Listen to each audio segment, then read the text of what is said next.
Saturday, May 4th, 2019, Maneco 64, home of alternative economics and contrarian views. This morning I want to focus on the markets, how they reacted to the jobs number, the US economy, how it's really doing, the Federal Reserve.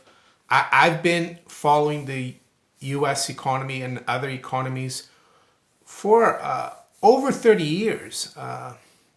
I started in the markets in the late 80s, and at university I did a course on looking at economic data, trying to forecast the economy. And I have to tell you, I'm really shocked at what's happening these days with the data, with the economy, with the reaction by officials from the Fed, from the administration.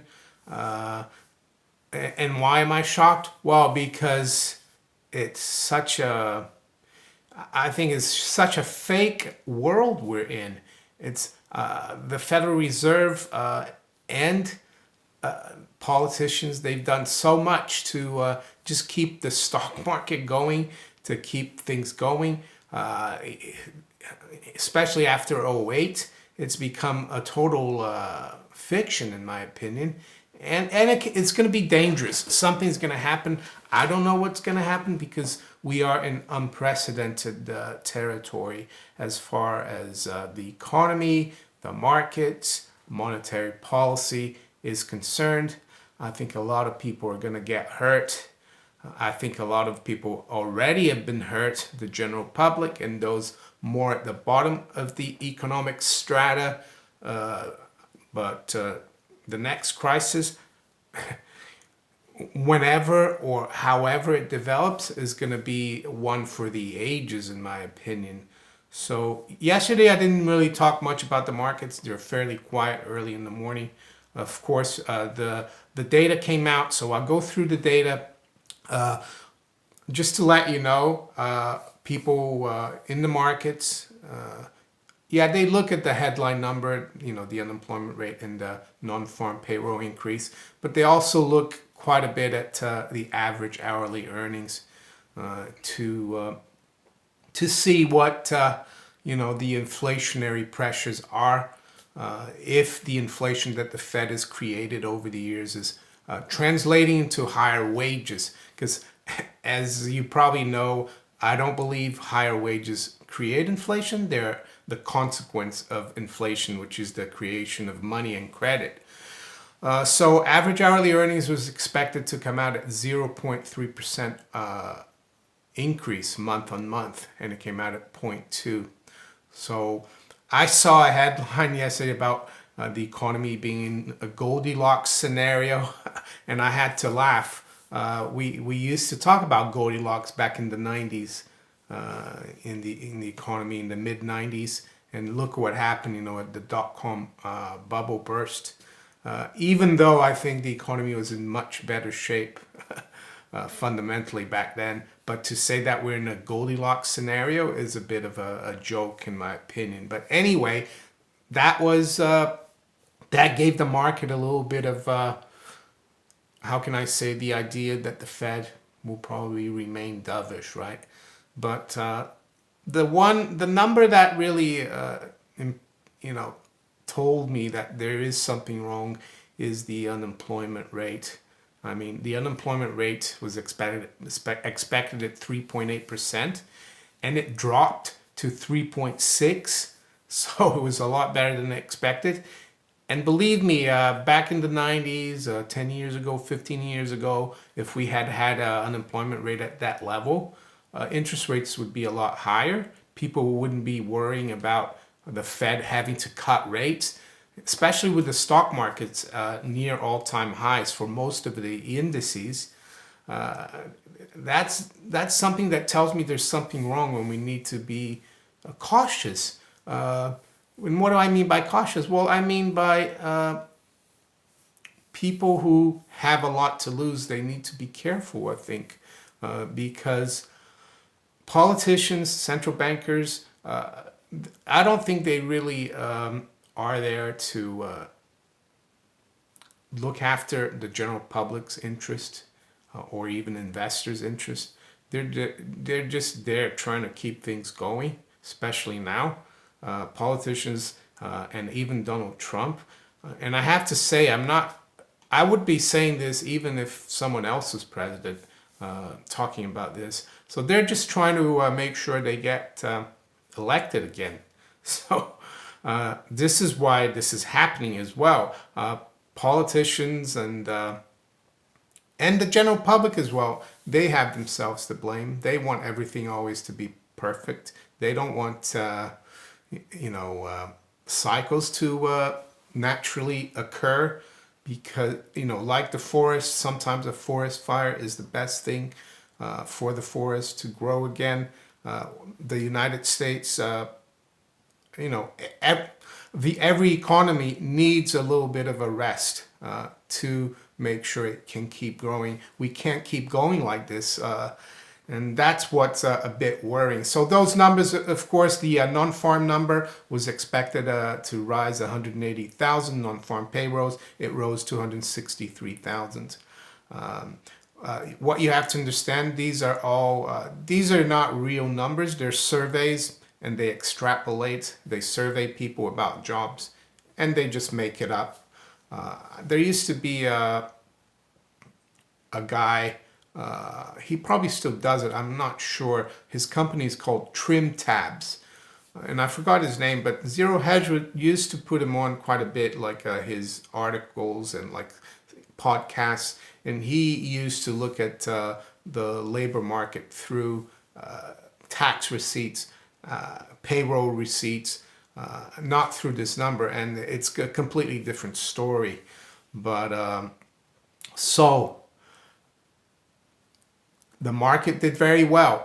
That's the other thing. Back in the 90s, maybe 10, 15 years ago, if we had strong numbers like this, unemployment rate going down, the stock market would probably have not gone up. It probably would have gone down. Bond yields would have gone up quite a bit.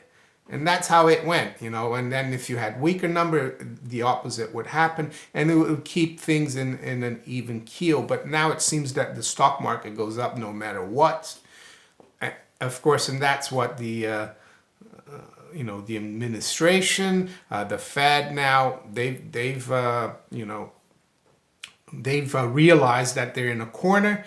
They try to normalize their balance sheet. They try to raise interest rates to get back to normal, but they can't. They can't because for almost 10 years they kept rates at zero. They increased the balance sheet by almost 4 trillion. That's massive inflation, and that's what the markets are running on. We've also got the fiscal situation right now. You'd think if the economy is doing so great, we'd have budget surpluses and we'd be able to pay off the debt. But no, we've got deficits that are,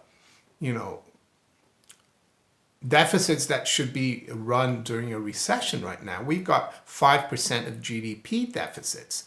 So something's definitely wrong. And I'm not sure what is going to trigger the crisis. I won't go through the technicals of the markets, but yes, there's still, I guess the NASDAQ is the index that's looking the best. S&P is fairly good as well. Almost, we're going to see the momentum traders maybe soon come in and try to drive it even higher. But so what did the markets do yesterday? The Dow was up 197 points, 0.75%. S&P was up 28, or just under 1%, and the NASDAQ was up 127, or 1.58%. What about the bond market? Well, the bond market actually stayed really steady, didn't really move that much, maybe 1 basis points higher. The 10 years at 253. So what, I just wanted to show you an article here. I've been reading about this a little bit. And I have to say, having worked in the market for 20 years, this is not my specialty. And it is a bit complicated. It's something that People are not really going to look at the general public, but it could be kind of the straw that breaks the camel's back in terms of a crisis. So the story is the Fed has lost control of rates as technical tweak fails. So this article goes on about the relationship between the interest on excess reserves at the Fed and the Fed funds target, and how they're not doing what they're supposed to do. I'll put a link below in the description to this article so you can have a read. But I'll read here what it means. This is what the article is saying. In other words, as one veteran funding market trader exclaimed, it's getting worse. Simply put, this is front and center a dollar liquidity shortage signal that the Fed is unable to solve for now. And it goes on to say, as Barclays' Joseph Abate recently ominously concluded, and I quote, the large move also suggests that the banking sector is nearing the steeply sloping part of the reserve demand curve, which means that the bank reserves are now significantly closer to what individual banks consider their least comfortable level of reserves, and thus banks are more willing to pay higher rates to retain these balances. And it goes on to say, in other words, some $1.5 trillion in excess liquidity created by the Fed is no longer enough for banks, which are starting to scramble to obtain additional liquidity, which, needless to say, is very troubling for a banking system which is supposedly fortress and much more stable than it was before the financial crisis. If anything, this means that even a modest liquidity draining crisis at any point in the future could have vastly more dire consequences than even the pessimists believe. And it goes on to say that, so what can the Fed do to regain control over interest rates? According to Barclays, to address the expected increase in Fed funds volatility, the Fed could either end the balance sheet runoff this summer instead of waiting till September, create a standing repo facility, something which has been rumored for months, or conduct standard open market operations, injecting even more liquidity into the market. So it's basically saying the Fed needs to stop the quantitative tightening, the reverse of QE, right away and not wait till September, or the Fed could cut rates. So this is like very technical. It's like looking under the hood, or as the English would say, the bonnet of a car. How many people do that these days? I personally don't. I'm not a DIY guy, I have to admit. But there's something wrong in the engine there, and it's very serious, it looks like. And this is coming from the banking system. But, of course, the stock market is at all-time highs. We have very low unemployment. We've got great payroll data, right? Great GDP data. Everything is fine. And then you get these kind of comments on the day that we had great economic data. We get Vice Chairman of the Fed saying, Clarida walks back Powell's hawkishness, assures markets inflation is subdued. Well, that's a whole load of bunkum. I've told people already about that. The cost of living is rising. Disinflation excuse is just an excuse to keep inflating the system. Their measures of inflation are not really inflation, and they're doctored to look, like there is no price increases, but we know there is. So he came out yesterday. I found that quite amazing that he had to do that. What else? Well, we had Mr. Cheerleader, Larry Kudlow. You might as well give him a cheerleading outfit and some pom-poms for the U.S. economy. So he came out yesterday after great numbers, stock market near all-time highs, great gains for the stock market on the day. White House advisor says low inflation may push Fed to lower interest rates. Well, maybe he knows about this crisis, banking liquidity crisis, and that's why he's saying that. But he's using the low inflation excuse. To end, I want to actually thank what's his name, Michael Snyder from the Economic Collapse blog, and I'll put a link to this article as well in the description. And it says, try claiming America is booming after reading these 19 facts about our current economic performance. So yeah, this just goes to show, what I'm saying about that the economy is not doing great. And it gives you, these 19 facts. So let's go through them. Number one, in April, U.S. auto sales were down 6.1%. That was the worst decline in 8 years. Number two, the number of mortgage applications has fallen for 4 weeks in a row. 3, we just witnessed the largest crash in luxury home sales in about 9 years. 4, existing home sales have now fallen for 13 months in a row. In March, total residential construction spending was down 8.4% from a year ago. 6, U.S. manufacturing output was down 1.1% during the first quarter of this year. 7, farm incomes are falling at the fastest pace since 2016. 8, Wisconsin dairy farmers are going bankrupt in record numbers. 9, Apple iPhone sales are falling at record pace. 10, Facebook profits have declined for the first time since 2015. 11, we just learned that CVS will be closing 46 stores. 12, Office Depot has announced they will be closing 50 locations. Overall, U.S. retailers have announced more than 6,000 store closings so far this year. That means they have already surpassed the total of all of last year. Number 14, a shocking new study has discovered that 137 million Americans have experienced medical financial hardship in the past year. 15, credit card charge-offs at U.S. banks have risen to the highest level in 7 years. 15, credit card delinquencies have risen to the highest level in almost 8 years. 17, more than 500,000 Americans are homeless right now. 18, homelessness in New York City is the worst it has ever been. And number 19 is an interesting one, considering we had the official jobs data yesterday.